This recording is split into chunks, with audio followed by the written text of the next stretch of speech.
요즘 국제 정세가 정말 빠르게 움직이고 있죠. 미국과 중국 사이의 신경전이 계속되고 있고 유럽도 입장을 더 명확히 하려고 하는 분위기가 형성되고 있습니다. 자, 이럴 때일수록 우리나라가 이 국제 무대에서 어떤 메시지를 내느냐 이것이 굉장히 중요한 것 같은데요. 그런데 이번 G20에서 이재명 대통령과 독일 메르츠 총리와의 첫 정상회담을 있었는데 이게 지금 꽤 논란이 되고 있습니다. 특히 중국을 어떻게 보느냐라는 독일 총리의 돌발 질문에 대해서 이 대통령이 즉답하지 않고 다른 얘기를 꺼냈다는 부분에서 국내외에서 여러 가지 말들이 나오고 있는데요. 오늘 첫 번째 주제로 이 이야기 좀 다뤄보도록 하겠습니다.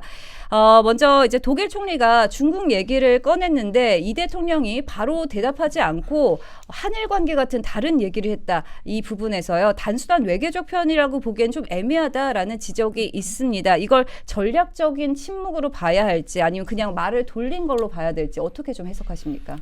일단은 이런 질문을 왜 했느냐에서부터 출발을 해야겠죠. 네. 왜 그러냐면 우리나라의 노선이 분명하다라고 하면은 굳이 친중이냐 아니냐를 물어볼 이유도 없잖아요. 근데 지금까지 저희가 우리 국민들께서는 참 안타까운 현실일 수 있겠습니다만 외신들은 굉장히 일관되게 이 정권에 대해서 친중 정부라고 하는 뉘앙스로 보도를 해왔습니다. 사실 몇 달 전만 해도 독일에서도 이 대한민국의 정부가 워싱턴으로 가냐 베이징으로 가느냐라고 하는 식의 제목까지 달았을 정도로 이 정권의 외교 노선에 대해서 우려 아닌 우려를 표명을 했었거든요. 네. 당연히 그 메르츠 총리도 그런 인식이 있기 때문에 이재명 대통령에게 굳이 그런 질문을 던졌던 거 아니겠습니까? 그렇다라 그러면 이 질문의 맥락을 간파를 했다라고 하면은 이게 단순한 질문이 아니라 우리나라 이 정부가 나아가는 방향에 대한 우려 섞인 반응이라고 하는 것을 인지했어야 했고 최대한 우리가 대화를 할 때는 그 질문을 한 사람과 듣는 사람 발화자의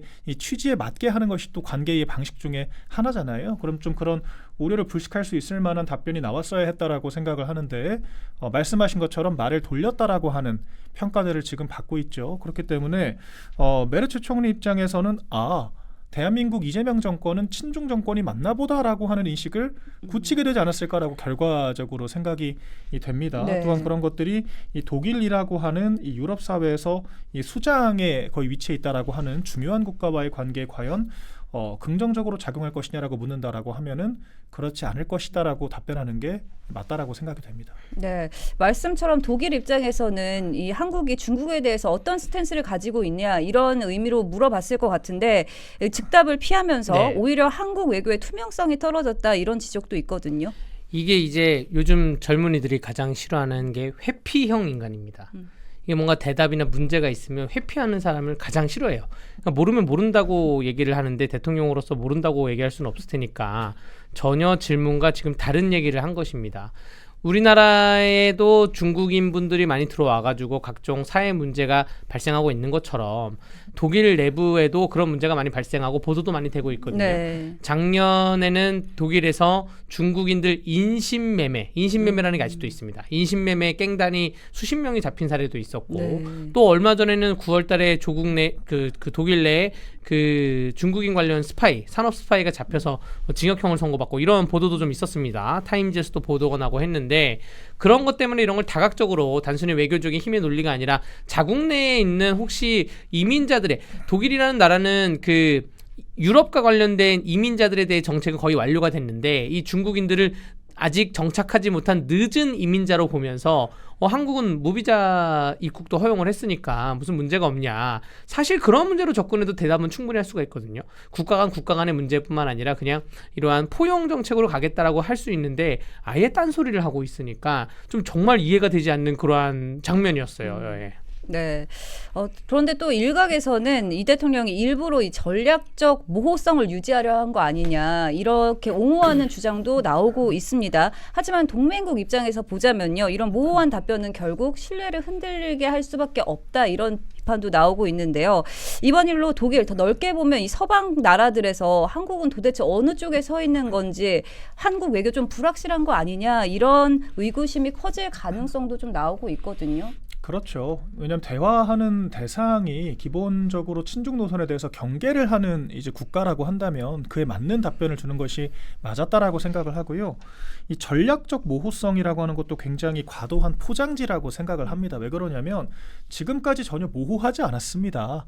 갈지자 행보를 보였다라고 하는 것이 정확하겠죠. 그러니까 이랬다가 저랬다가 하는 겁니다. 그러니까 미국과 관세 협상을 할 때는 트럼프 대통령의 뭐 가랑이 새라도 기겠다라고 하는 말을 포함해서 실질적으로 거의 허리 한 번을 굽히지 못하는 식의 그런 좀 강력한 환대를 또 하고자 하는 그런 모습도 있었잖아요. 그런데 막상 또 중국에 대해서는 이제 또 그 국회의장이 대신이기는 하지만 또 전승절에 참석을 하는 모습들을 보여주면서 네. 이게 어떤 메시지인가 또 혼선을 주기도 했었고요. 그리고 또 한 행사에서는 안미경중은 옛날 얘기다라고 하면서 미국 중심으로 가야 한다라고 얘기를 하는 것 같더니 또 중국의 또 유화적인 제스처를 또 취하고 또 최근에는 또 핵추진 잠수함 관련해서 또 중국과 불편한 기류가 또 흐르고 있지 않습니까? 그렇기 때문에 지금 행보는 전략적인 모호성이라고 하면 안 되고요. 좀 기회주의적이라고 읽힐 수밖에 없는 그리고 명확한 정체성이 드러나지 않는 상황이라고 보는 것이 맞다라고 생각이 됩니다. 그렇기 때문에 이렇게 답변을 회피하는 것이 과연 어떤 실익이 있었을지 잘 모르겠습니다. 이미 여러 모습들을 보여줬고 그에 대한 평가가 있는 거지 않습니까? 그렇기 때문에 이건 오히려 상대국과 그러니까 독일이라고 하는 국가에 대해서 우리가 관계 설정에 있어서의 불확실성만 키웠다라고 생각이 되고요. 다른 국가들도 이런 장면들을 보면서 과연 우리나라를 좀 안정적인 협상 대상이라고 판단을 할까 이런 의구심이 들 수밖에 없는 상황인 것 같습니다. 네. 사실 지금 정부는 집권도 계속해서 서방 국가들에게 친중 아니냐 이런 의심을 받아왔습니다. 이번에야말로 그런 의심을 풀 수 있는 정말 골든타임이 아니었나 이런 생각이 드는데 왜 이렇게까지 동문서답으로 이렇게 외교 참사를 초래할 정도로 답변 매뉴얼조차 준비되어 있지 않은 모습을 보였거든요. 이 모습 어떻게 보셨습니까? 이게 이제 참사라 말할 수 있는 참사죠. 왜냐하면 양국 정상 간의 대화는 시트지를 다 주고받습니다. 질문지에 대해서 시트지를 주고받고 거의 답변지도 주고받아요. 답변지도 주고받고 그냥 뭐 식사하고 만찬의 자리에 카메라가 없는 자리에서는 그러한 질문지를 주고받지 않는데 심지어 카메라가 없는 자리에서도 주고받기도 합니다. 그런데 카메라가 지금 있는 자리에서 우리 정상은 이렇게 질문을 하겠다. 우리는 이렇게 답변할 거야. 우리는 이렇게 질문하겠다. 우리 이렇게 답변을 할 거야. 라고 다 정해놨는데 그럼 독일 입장에서 독일이 지금 더 황당한 거예요. 아니 우리가 이렇게 질문한다고 질문지를 줬는데 그러면 하지 말라고 하던가 중국 관련된 질문을 우리가 답변할 수 없으니 하지 말라고 하면 좀 양보할 수 있는데 네. 근데 질문지를 줬는데 왜 딴 말을 하고 있으니까 독일이 지금 더 황당하고요. 만약에 질문지를 오고 가지 않은 상태에서 이런 질문이 나왔다? 그럼 독일 입장에서는 대한민국을 굉장히 우호국, 우방으로 봤는데 갑자기 다른 질문이 튀어나온 것이죠. 지금 약간 두려운 게 뭐냐면 저는 이 영상을 그 쇼츠로 봤거든요. 네. 이 오늘 그 이 방송하기 전에 어제 봤던 거 오늘 아침에 쇼츠로 봤어요. 굉장히 황당했는데 요즘에는 이러한 영상이 이미 독일어로 번역돼 가지고 다 돌아다닐 거예요. 그건 독일 국민들이 생각하기에는 한국이 그 지도를 찾아보니까 중국 옆에 붙어 있고 역사를 좀 공부해 보니까 뭐 중국이 왔다 갔다 한 것 같은데 한국은 중국의 속국인가? 라고 그렇게 생각할까봐 좀 굉장히 좀 안 좋은 모습을 보여진 거죠. 여기서는 명확한 입장을 취했어야 된다고 봅니다. 혹은 아니면 뭐 이 질문 자체를 빼야죠. 외교적인 능력이 있다면 이 질문 자체를 뺐어야 되는데 뭐 혹은 중국에게 일부러 이런 모습을 보여주려고 질문도 넣고 답변도 했다면 그건 정말로 잘못된 것이죠. 네. 네, 지금 말씀드리니까 왜 외교 참사라는 말이 나왔나 이런 것들 좀 이해가 되는데요.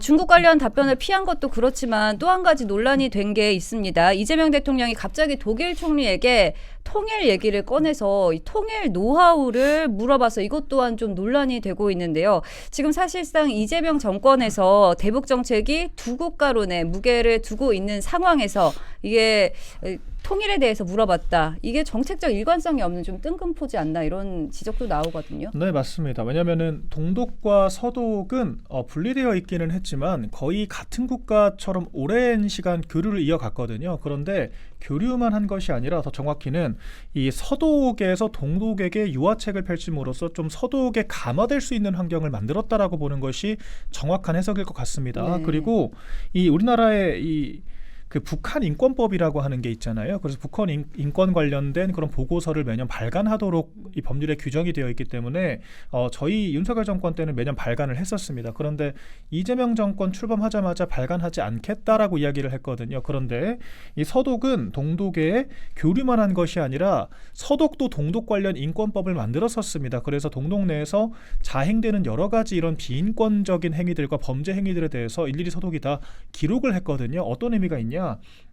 지금 당장은 치외법권에 있지만 통일이 되고 나서는 서독의 관련 법으로 이 동독의 부정행위를 처벌할 수가 있기 때문에 이 기록 자체가 구속력이 있다라는 식의 메시지를 준 거거든요. 그리고 그런 것들이 동독의 인권 탄압을 방지하는 데 굉장히 많은 효과가 있었다라고 하는 보고서들이 있습니다. 이런 것들을 봤을 때 이 두 국가론과는 지금 전혀 이 서독과 동독의 통일 모델은 합치하지가 않는 거죠. 그러니까 서독은 동독과 이 당근과 채찍을 병행하면서 결과적으로 하나가 되어야 한다라고 하는 문제인식을 가지고 있었는데 지금 민주당은 아예 북한 정권을 그 자체로 존중한다라고 이야기를 하고 북한의 인권 실태를 방치를 하고 심지어 우리 헌법에 분명히 한반도는 같은 이 도서로 한다라고 명시되어 있음에도 불구하고 두 국가라고 하면서 엄밀히는 괴뢰 집단에 해당하는 북한 정권을 옹호를 하고 있잖아요. 네. 이런 상황들을 봤을 때는 독일과 지금 전혀 다른 방향으로 가고 있는 겁니다. 그렇기 때문에 저는 동독 이 서독의 통일 사례를 공부를 안 한 건지 아니면은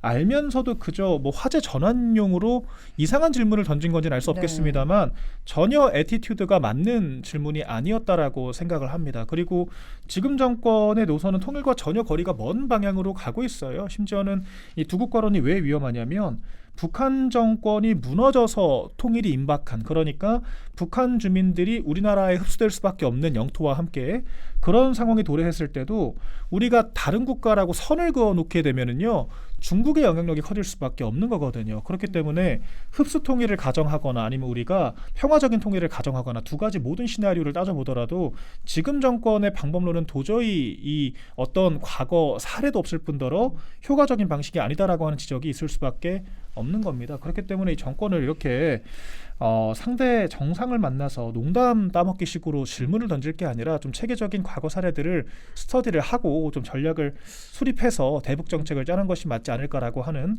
이런 안타까운 생각도 해봅니다. 네, 두 국가론을 옹호하는 정부에서 이제 독일의 이게 통일 노하우를 묻는다. 정말 아이러니한 상황이 아닐 수 없는데 이렇게 논란이 되고 있는 이유 좀 짚어봤습니다. 네. 변호사님 아니, 어떻게 보셨나요? 이걸 몰랐을 리가 없죠. 이재명 네. 대통령이 몰랐을 리가 없고 대통령실도 몰랐을 리가 없는 게 대한민국 누구나 알고 있는 상식 중에 하나가 서독은 대한민국이고 동독은 북한이에요. 서독은 남한, 동독은 북한.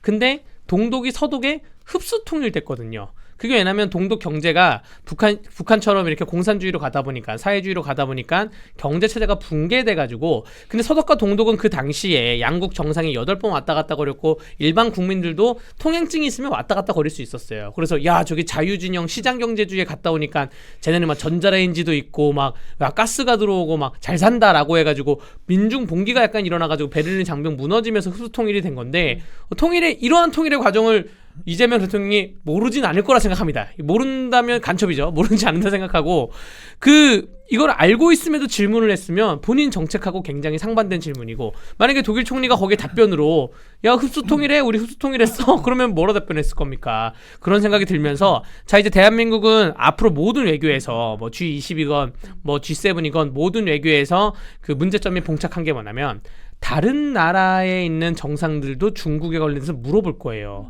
이 공개석상에서 네. 뭐 프랑스 대통령이 물어보던가 혹은 뭐 유럽이든 뭐 남미든 다른 나라 사람 정상들이 한국 이재명 대통령에게 아니 그 중국 관련해서는 어떻게 하고 있어? 어떻게 해야 돼? 어떠한 스탠스야? 라고 했을 때 또 딴소리 할 겁니까? 뭐 프랑스 가서는 빵이 맛있어? 뭐 이런 얘기 하던가 뭐 다른 나라 가서는 뭐 바나나가 맛있냐? 그러니까 또 완전 딴소리밖에 지금 못하게 된 거예요. 스탠스를 이렇게 잡아버리니까. 이게 하나의 전 세계적인 조롱거리와 하나의 밈으로 자리 잡을까봐 그게 좀 걱정입니다. 네. 그러니까 메르트 총리가 얼마나 한심하게 생각을 했겠습니까? 왜냐하면은 이게 서독이 당시에 이제 동독을 감화시키기 위해서 여러 사상전, 심리전 수단들을 같이 동원을 했었고 동독 정권을 대대적으로 압박을 했었고 결과적으로 동독 주민들이 먼저 동독 정권이 아니라 서독으로 가겠다라고 판단을 하게 되면서 물론 그 안에 여러 해프닝들이 있었습니다만 통일이 된 거잖아요. 그런데 이번 정권은 그 국정원에서 하는 대북 방송도 집권하자마자 송출을 중단을 시켜버렸고 또 이제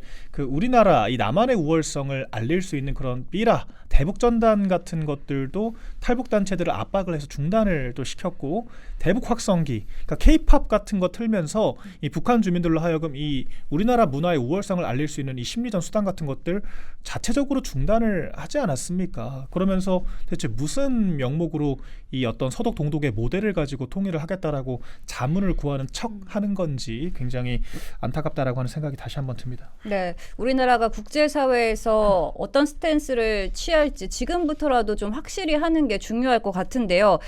요즘 국제사회는 서로의 입장을 분명히 밝히는 방향으로 재편이 되고 있는데 이재명 정부는 양쪽에서 이익을 최대한 챙기겠다 이런 양다리식 신뢰 외교 이걸 추구하고 있는 것 같거든요. 네. 앞으로 좀 어떻게 보십니까? 역사적으로 영화나 드라마에 이런 부분이 많이 나오긴 하는데 역사적으로 봤을 때 양쪽을 챙기다가 이긴 사람은 없습니다. 양쪽으로부터 모두 버림당할 수 있다라고 생각합니다. 네. 네. 대변인님은 어떻게 보시나요? 그러니까 이재명 대통령 스스로 얘기를 했었잖아요. 안미경중은 옛날 얘기다. 그러니까 저는 그래서 안미경미를 하겠다고 하는 말인 줄 알았는데 지금 분위기를 보니까 안중경중 아니냐라고 하는 우려들이 지금 제기가 되고 있는 거지 않습니까? 그러니까 본인도 알고 있습니다. 그런데 왜 계속 오답으로만 가는 건지 왜 그런지에 대해서는 제가 의구심이 있는 거고요. 이것은 이 민주당이라고 하는 정당 자체가 이 미국에 대한 뿌리 깊은 반감이 있고 이 반미주의자들이 내각과 여당의 주요 요직들을 차지를 하고 있기 때문에 지금 어쩔 수 없이 이렇게 가는 것이 아닌가라고 하는 생각이 드는데 그게 국가적으로는 피해가 된다라고 하는 거 저는 제일 잘 알고 있을 거라고 생각을 하거든요. 그러면은 조금 이 국가 사회를 위해서 좀 전략적인 노선 변화가 필요하다라고 생각을 하고요. 결과적으로 지금 안보는 미국에 의지할 수밖에 없다라고 하는 게 너무도 당연합니다. 중국은 우리가 북한을 상대하기 위해서 사드 배치를 한다라고 했을 때도 한한령으로 보복을 했던 국가예요. 중국과 친하게 지내면서 우리나라 국가 안보를 튼튼하게 하겠다라고 하는 것은 양립 불가능한 전제라고 하는 거고요. 그리고 제가 일타뉴스에서도 몇 차례나 말씀드렸지만 경제 측면에서도 우리가 미국은 최대 매년 100조 가까이 경상수지 흑자를 보는 국가입니다. 미국은 서비스 중심 국가고 우리나라 제조업 중심의 국가이기 때문에 이게 대체관계 속에서 비교 우위를 확실하게 점할 수가 있는 국가거든요. 그런데 중국은 우리나라 산업들을 오히려 잠식하는 국가예요. 그렇기 때문에 우리가 수입 수출 총량을 따져보면은 오히려 수입이 더 많아 버려서 적자를 보는 구조입니다. 그래서 우리가 여러 가지 방면들을 봤을 때는 미국과 같이 가는 게 너무도 자명한데 어설프게 친중 노선을 밟다가 이번 관세 협상도 우리나라만 뒤늦게 페널티를 받게 된 게 아니냐라고 하는 이 상황을 조금 뼈저리게 느껴야 한다라고 생각을 합니다. 네, 이재명 정권의 이 실시 외교에서 노선 변화가 필요하다 이렇게 말씀을 해주셨습니다. 국제사회는 더 이상 이 회피나 모호함을 좋게 보지 않는다는 점 그리고 국가 정상의 한마디가 나라의 신뢰도와 직결된다는 점 다시 한번 확인이 된 것 같습니다. 특히 서방 국가들이 한국의 입장을 알고 싶어하는 이 중요한 시기에 정확한 메시지를 내놓지 못했다는 비판 가볍게 넘길 문제는 아닌 것 같아서 오늘 첫 번째 주제로 다뤄봤고요.